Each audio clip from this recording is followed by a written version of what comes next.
Okay, this topic is something that we need to talk about, and it is very important.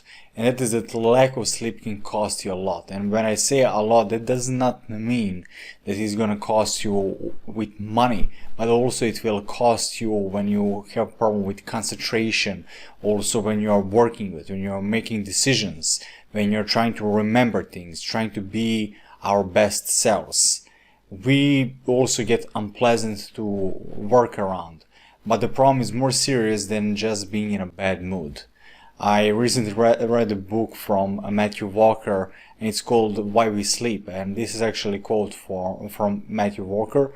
And also just to tell you, Matthew Walker is a sleep expert and professor at University in California, and he's also a neuroscientist. And he knows that men who sleep 5 hours a night have levels of testosterone similar to men 10 years older.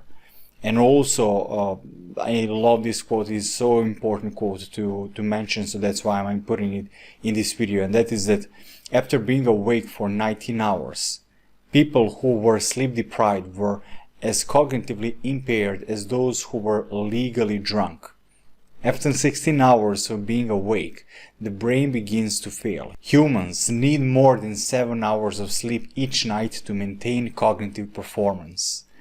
After 10 days of just 7 hours of sleep, the brain is as dysfunctional as it will be after going without sleep for 24 hours. So that means after 19 hours of being awake, you are in a similar condition like being drunk. And definitely you don't want to compound that, because you will hear a lot of people that they are waking up very early in the morning, that they are sleeping 3 to 4 to 5 hours, and that they are crushing it. But you don't hear the other part of the story, how long they are doing that. If they are doing that for just for a couple of nights, that's absolutely okay.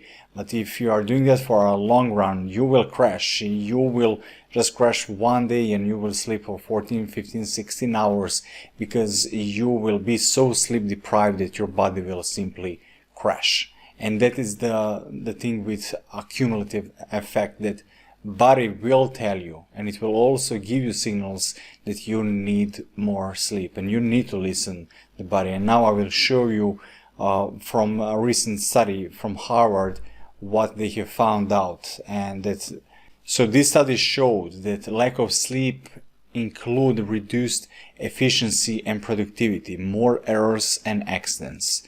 And this Harvard report noted that preventable medical errors, many of which are a result of physicians and surgeons, are not getting enough sleep. And that is completely understandable. I mean, when you are completely sleep deprived, you will make more mistakes, you will create some accidents along the way, and we don't want that.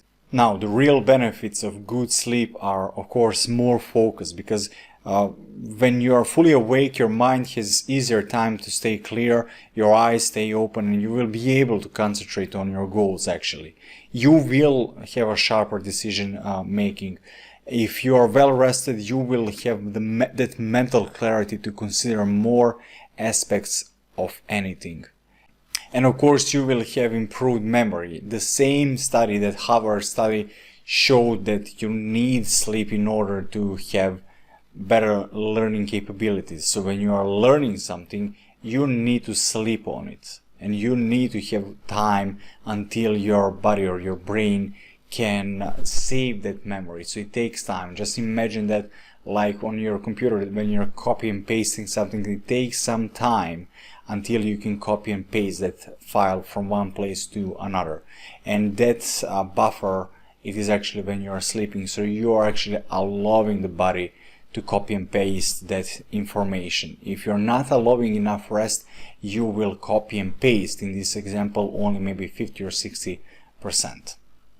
And you will have better accuracy. We all know how alcohol impairs our motor and decision-making skills, but being that sleep deprived can impair you by as much as 50% more than being under the influence of alcohol. Now that you have seen dangers of lack of sleep, let's discuss the ways that you can get 8 hours in as best as you can. I don't want to be negative, but I want first to show you how much is really important to have enough sleep. because you don't want to sacrifice sleep for something else. Because people are sacrificing 1 hour or 2 hours of sleep to work a little bit more, or just to have some another morning routine. But if you don't have enough sleep over time, that compound effect will get back at you. So now the first sleep tip that I can give you is that you need to have a regular routine. A consistent sleeping routine allows our bodies to use your natural cycles most effectively. Also, Walker noted in that same book, Why We Sleep, he noted that you need to have a consistent routine, as I mentioned, but also that you can remind yourself, just put on your phone a reminder 1 hour before you go to bed, that you can have an alarm 1 hour before you go to bed, and after that you can put your phone on airplane mode and turn all digital devices so that you can go analog. And why you should go analog if you can is that you need to avoid blue screens. And what are blue screens? So every screen that you are using right now, like monitor, or you're using your phone, it is using blue light.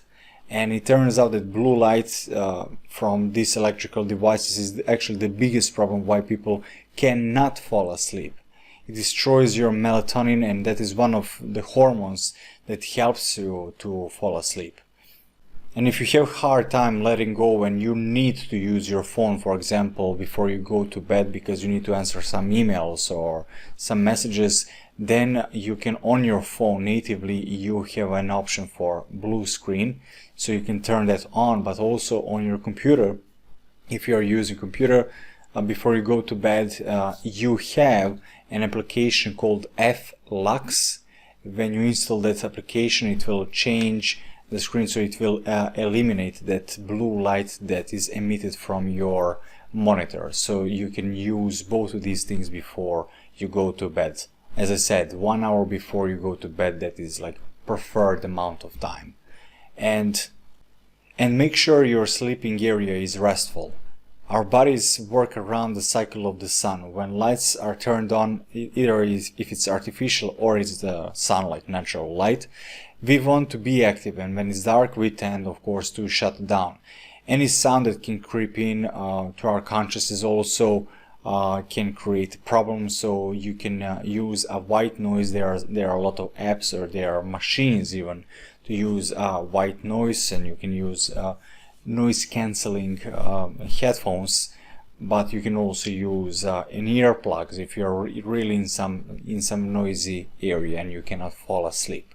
So that is as well very important. Just dim the lights and don't have a lot of sounds going through your ears when you're going to bed. I know that sounds maybe a little bit silly, but that is very important if you want to have a good night's sleep.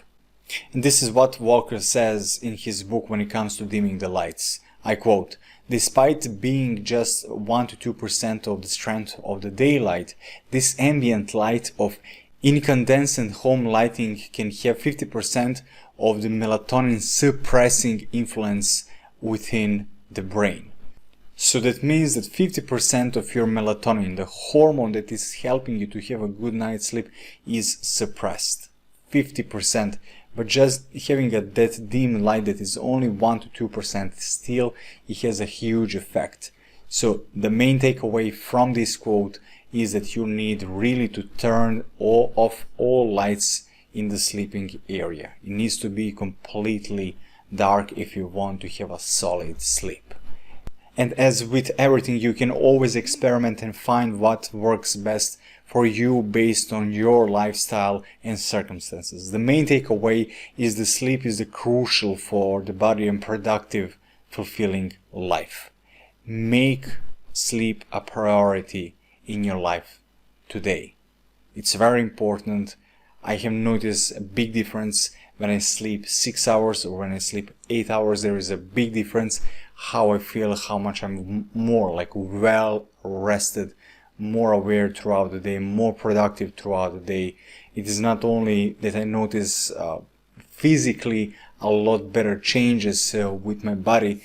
I'm not retaining like a lot of water. I feel more productive. I don't have any headaches nothing like that when I sleep 8 hours. But when I sleep 6 hours for a couple of days, then already I start to feel groggy. So that is from my personal experience, and that is what I have learned from Matthew Walker's book, Why We Sleep. It is an amazing book. You can find this book on Amazon. You can read it, but these are my main takeaways and what I have learned. So that's why I'm sharing this with you. Hopefully you have liked this video, and I wish you a wonderful day, and also I wish you a wonderful night when you go to sleep. All the best. Cheers.